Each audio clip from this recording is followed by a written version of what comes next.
નમસ્કાર વિદ્યાર્થી મિત્રો, આજના વિડીયોની અંદર આપણે ધોરણ 10 વિષય ગણિતનું તારીખ 23/1/2026ના રોજ લેવાયેલ બનાસકાંઠા જિલ્લાનું ઓરિજિનલ પેપરનું સોલ્યુશન કરવાના છીએ. તો મિત્રો ખાસ વિડીયોને અંત સુધી જરૂરથી જોજો, તમારા બીજા મિત્રોને શેર કરજો અને આવા ઉપયોગી વિડીયો માટે આપણી ચેનલને સબસ્ક્રાઈબ કરી દેજો. મિત્રો જુઓ, પહેલો પ્રશ્ન તમને આપેલો હતો કે દ્વિચલ સમીકરણ યુગ્મ 3x + 4y - 5 = 0 અને 9x + 12y - 15 = 0 ને ખાલી જગ્યા ઉકેલ છે. તો એમાં જવાબ આવશે મિત્રો ઓપ્શન સી, અનંત ઉકેલ આવશે.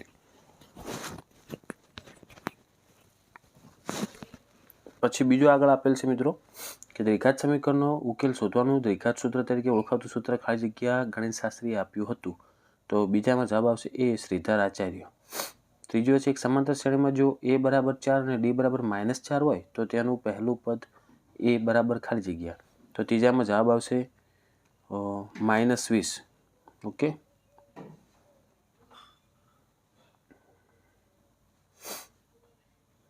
પછી ચોથું છે બિંદુ a b નું ઉગમ બિંદુથી અંતર ખાલી જગ્યા છે. તો એમાં જવાબ આવશે અંતર, આપણે ઉગમ બિંદુથી અંતરનું સૂત્ર એટલે ચોથામાં જવાબ આવશે √a² + b². પછી પાંચમું sec² θ - tan² θ બરાબર ખાલી જગ્યા. તો એમાં જવાબ આવશે ઓપ્શન બી, 1. છઠ્ઠું કોઈ અવલોકનોનો મધ્યક અને મધ્યસ્થ અનુક્રમે 21 અને 23 છે તો તે અવલોકનોનો બહુલક ખાલી જગ્યા છે. તો છઠ્ઠામાં જવાબ આવશે એ, 27. ઓકે, પછી આપણે ખાલી જગ્યાઓ પૂરવાની હતી. એમાં સાતમી આપેલ છે 5 + √50 એ ખાલી જગ્યા છે. તો એમાં આવશે સમ્મે. આઠમું છે દ્વિઘાત બહુપદી 4x નો વર્ગ - 3x - 7 = 0 ના શૂન્યનો સરવાળો ખાલી જગ્યા થાય. તો એમાં શૂન્યનો સરવાળો થશે મિત્રો 3/4.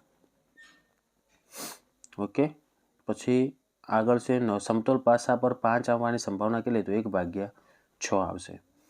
પછી 10મું જેમ જેમ થીટાનું મૂલ્ય વધે તેમ તેમ કોસ થીટાનું મૂલ્ય શું થાય? તો એમ જવાબ આવશે મિત્રો ઘટે છે. ઓકે, પછી વર્તુળનો સ્પર્શક વર્તુળને ખાલી જગ્યા બિંદુમાં સ્પર્શે છે તો એમાં આવશે એક બિંદુમાં.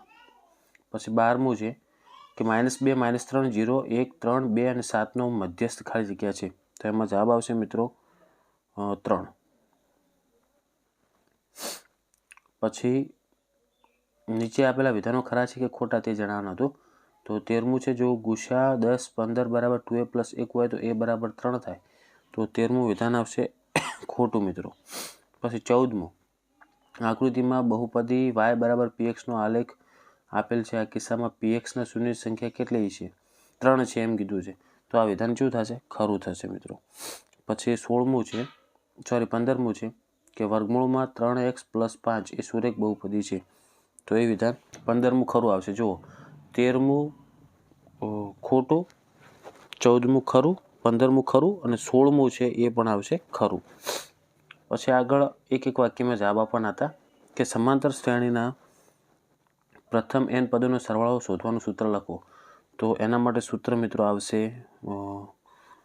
Sn = n/2 (2a + n - 1 × d).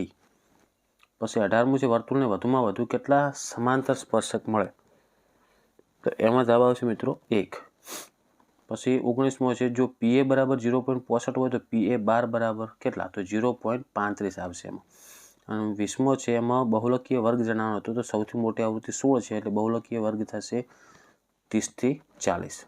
હવે જો મિત્રો આપણે આગળ 21થી જોડકા જોઈશું, જેમાં પહેલું 21મું આપેલું છે કે અર્ધગોલકના વર્તુળાકાર આધારનું ક્ષેત્રફળ. તો એમાં જવાબ આવશે મિત્રો ઓપ્શન બી, πr². 22મું છે 10 રૂપિયાના સિક્કાનું ઘનફળ. હવે મિત્રો 10 રૂપિયાનો સિક્કો કેવો આવે? વર્તુળ પણ ના આવે, નળાકાર આવશે. તો નળાકારનું ઘનફળનું સૂત્ર શું થાય? πr²h. તો ઓપ્શન સી જવાબ થશે. પછી 23મું છે અર્ધવર્તુળનો પરિઘ. તો એનો જવાબ આવશે સી, πr. અને 24મું છે લઘુ વૃત્તાંશનું ક્ષેત્રફળ. તો એનો જવાબ આવશે બી, πr² θ / 360. ઓકે મિત્રો, તો આ થઈ ગયું આપણે વિભાગ એનું સાચું સોલ્યુશન. હવે આગળ જે વિદ્યાર્થીઓનું પેપર બાકી છે એ બધા જ વિદ્યાર્થીઓ સ્ક્રીનશોટ લઈ લેજો, કારણ કે એમના માટે પેપર અગત્યનું કહેવાય. વિભાગ બીનો 25 થી 35 સુધીનો સ્ક્રીનશોટ લઈ લો. પછી આગળ 36 37નો સ્ક્રીનશોટ લો. અને વિભાગ સીમાં 3 ગુણના પ્રશ્નો હતા જે 38 થી લઈ અને 46 સુધીના પ્રશ્નોનો સ્ક્રીનશોટ લઈ લો.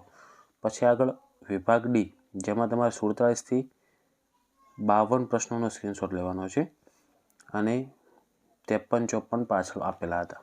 ઓકે, જે સંભાવના અને આંકડાશાસ્ત્રના દાખલા હતા.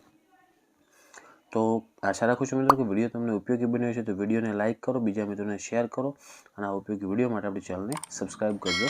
હવે મળશું મિત્રો આપણે નેક્સ્ટ વિડીયોમાં. Thank you so much for watching my videos. Thank you so much.